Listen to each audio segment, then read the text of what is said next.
అందరికీ నమస్కారం. గత పుష్కర కాలంగా తనపై ఉన్న వేల కోట్ల అక్రమాస్తుల కేసులను ఏదోలా నెట్టుకొస్తున్న మాజీ సీఎం జగన్మోహన్ రెడ్డి గారికి రాబోయే రోజులు కఠినంగా ఉండబోతాయన్న సంకేతాలు స్పష్టంగా కనిపిస్తున్నాయి. కొత్తగా తెరమీదకు వస్తున్న అవినీతి ఆరోపణలు, రాష్ట్ర స్థాయిలో కూటమి ప్రభుత్వం చేస్తున్న అనేక అవినీతి కుంభకోణాల సంగతి ఏమో కానీ, జగన్మోహన్ రెడ్డి గారు గతంలో జైలుకు వెళ్లొచ్చిన కేసులు మాత్రం జగన్ గారిని కోర్టు మెట్లు ఎక్కేలా చేయబోతున్నాయి. అందుకు కారణం వైసీపీ ప్రభుత్వం తీవ్రంగా బాధించిన రఘురామకృష్ణరాజు గారే కావడం విశేషం.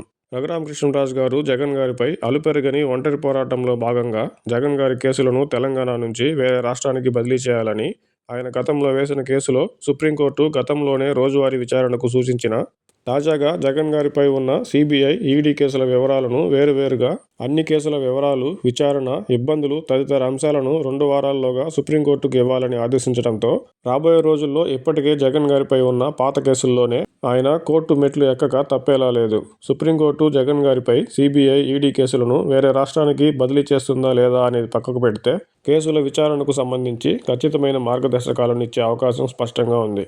దీంతో మాజీ సీఎం జగన్మోహన్ రెడ్డి గారు కేసుల విచారణకు హాజరు కావాల్సిన ఆవశ్యం, కాలపరిమితితో కేసుల విచారణ జరిగే అవకాశం మాత్రం పుష్కలంగా ఉందని చెప్పొచ్చు.